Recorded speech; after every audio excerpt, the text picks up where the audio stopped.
Top 5 reasons why people never lose weight, or even when they start, it's only so long before they hit that dreaded wall, the proverbial rebound ensues, and they end up back at nightmarish square one all over again. Why? Number one, they develop a confirmation bias towards weight loss is impossible for me because of X reason. Insert reason of choice. I'll come on to examples very, very shortly. But this mechanism that's making weight loss impossible automatically becomes the excuse that gets subconsciously, people don't necessarily mean this maliciously, they're not being naughty little rascals intentionally, but that was the most British thing I've ever said. but they use that as their, oh, this is why it failed, rather than, oh no, I'm just not in the calorie deficit anymore. Oh no, I'm just not being as consistent as I was 3 weeks ago when I started this process and I was really motivated. Oh no, I've just hit a plateau and I need a small little calorie tweak or increase my daily steps and then the scale will get... No, it's none of those things. Let's absolve ourselves. Again, we're doing this subconsciously, even though I'll sound patronizing. We love the idea, don't we? I've done this a million times, no moral high ground here. We love the idea of absolving ourselves from the blame or the criticism. So it becomes, examples, menopause being the most poignant example of this I'm seeing time and time again in my profession. Or it becomes, oh, I just have a really slow metabolism. It's always been impossible for me. Busy work life, schedule, kids, family. There's always a reason why losing weight is impossible, so why even bother, why even try? And this confirmation bias we develop, we'll see it in every time we give in to a craving, we'll see it in every mistake, and it becomes that reason to X out under a little comfort blanket that protects our ego from, I messed it up, to, no, it failed me, weight loss failed me, my body failed me, the diet failed me, menopause failed me. Menopause in particular, since I can really speak to this demographic of women, there is absolutely no absolute physiological block that entirely stops weight loss in menopause. This is a load of BS. Again, I'll sound condescending here. I understand why so many women believe this, because it's constantly perpetuated. You hear this constantly. Your hormones are working against you. Losing weight in menopause is really hard. Don't even bother. You suddenly need loads of protein intake. What? Why do I need way more protein? Suddenly in menopause, I need way more protein? What? Why? Now, this is the interesting thing about menopause. There's a shred of truth to some of these things. The physiological and psychological symptoms of menopause can make being in that consistent calorie deficit every day, it can make it much more challenging than maybe 1-2 years, maybe before you entered perimenopause. It can make it more challenging. But is there some magical shield, like absolute invisible block that happens to prevent the law of thermodynamics during menopause that doesn't happen outside of menopause? No, this is absolute nonsense. But the thing is, when the scale stops moving, you hit that plateau or you start gaining weight again, it becomes really easy because of what you've heard to go, oh, this is the menopause thing. Oh, I heard it was really hard. I heard it was impossible. That becomes the diagnostic rather than, no, I'm just not in the calorie deficit anymore. So menopause is a great example of this. But ultimately, what people are subconsciously, I think in many cases doing, is developing this confirmation bias over time to where this mechanism is the reason why they're not losing weight, and that stops them from even trying. Are you giving your max? Are you in that calorie deficit for sure every single day? Those are much better questions to ask than, oh, what about my slow metabolism, spending too much time worrying about menopause, busy schedule. These are things that are genuinely valid and they're a challenge, I understand. The idea that they totally stop weight loss and it's something other than calories? No. Number two, when people are dieting, they often default to the extreme thing, and the extreme thing is easy to default to, because it gets really fast results. So when you get fast results, it's really exciting. You develop over time a positive association with the extreme thing, even though you know it's bad for you, even though you very well acknowledge, hey, this does always fail for me, this always goes the wrong way. But you can't override the positive association because the wins are so fast with the extreme approach. Selling yourself, pitching yourself on this idea of like slow and steady wins the race, it's really hard because you really are married so well subconsciously to the extreme approach because it makes you feel 10 out of 10. It makes you feel amazing. It's the fastest thing you ever tried. And so what is happening? It doesn't matter by what mechanism, doesn't matter what diet rule is necessarily doing this. The bottom line is most people, when it comes to dieting, they drag their calories so low that it becomes intolerable. They end up binging and relapsing on the back end of this. There's only so long you can white knuckle the hunger. It's not going to be sustainable. What we need, the solution to this, is we need a sustainable approach to losing weight. That small calorie deficit, whether you're tracking your calories or not. You can do this without tracking your calories, just by having this barometer of a sensible 1 to 2 pounds per week and listening for hunger signals and adjusting your plan accordingly. You don't need, every time I talk about calories, that doesn't mean you necessarily need to track your calories. I want to make that point. I don't track my calories religiously to this day, but simultaneously, calories still count. They're still really important. Yes, you need to be in that calorie deficit to lose, but you don't want it to be so steep that you're going to white knuckle it. Faster results in the short term, yeah, but it doesn't matter, does it? If in 12 weeks time you're right back up the scale, it doesn't matter how quickly the results came initially. Slow and steady, really, that slow and steady line that's boring, it's a bit more linear, it really does, after a couple of weeks, outperform the short sprints. So this is another thing people are doing, is they're suppressing white knuckling so much hunger, it's never sustainable, and then they develop like all this negativity towards dieting, this narrative. This is the deeper mindset problem with this. They develop this narrative that losing weight is so hard and so challenging when it's not. This is one of the best messages I get from most of my, I will say most of my clients, sounds really exaggerated, but I would say 70% of my clients, I get this message in week 1 at some point in the first 7-10 days working with me. I can't believe how easy this is. What? And I always, let's not be naive, let's not be fickle about this. It's only week 1, you could just be riding high, you could just be really excited, motivated.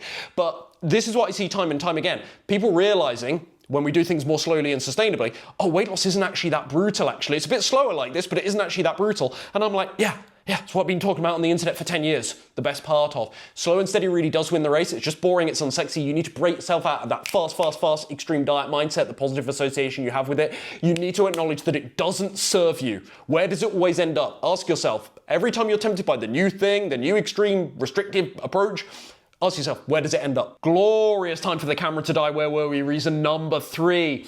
They're not in enough pain. This is why people never lose weight. They're not in enough pain for the work of weight loss to be justifiably worth the struggle, for the inconvenience to be a tolerable trade-off, for the cost benefit of an analysis to make sense for perseverance over time.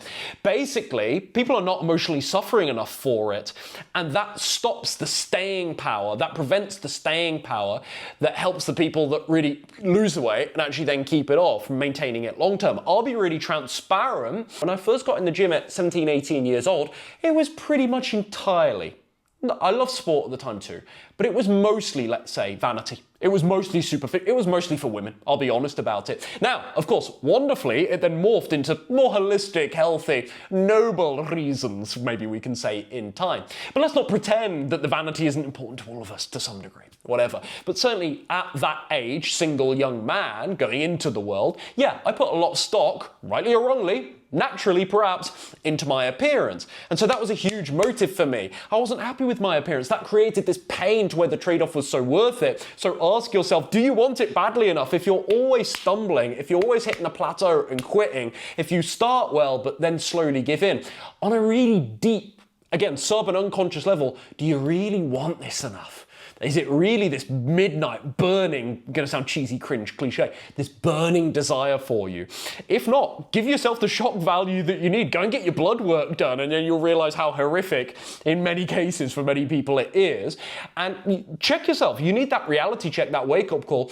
My best clients, I always say this, are the clients that come to me after a health scare, because they are just like rabbit in the headlights. I've got to take action, I've got to take action. It just creates this insane conviction on every level of consciousness overnight to where they're just in, bang, I'm focused, I'm up for this.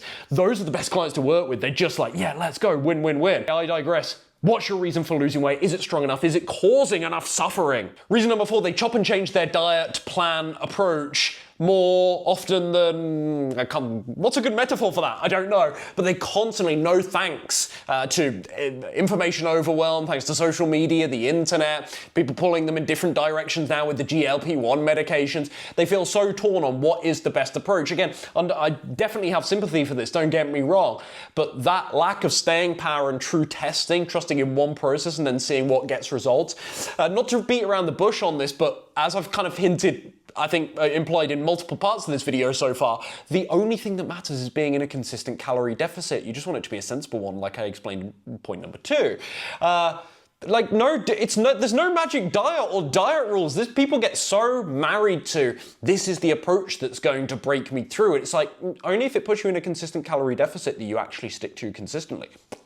Like, that's it. Like, that is the common denominator between successful diets. Now, of course, you still need a debate and conversation about which is the most healthy, sustainable way, realistic way for you to lose weight. Yeah, that doesn't mean all diet methodologies are equal or irrelevant, or the conversation about which diet is best, quote unquote, is an irrelevant conversation. You already know my MO is plant-based eating. It's easily the most sustainable and enjoyable way that I've found to eat.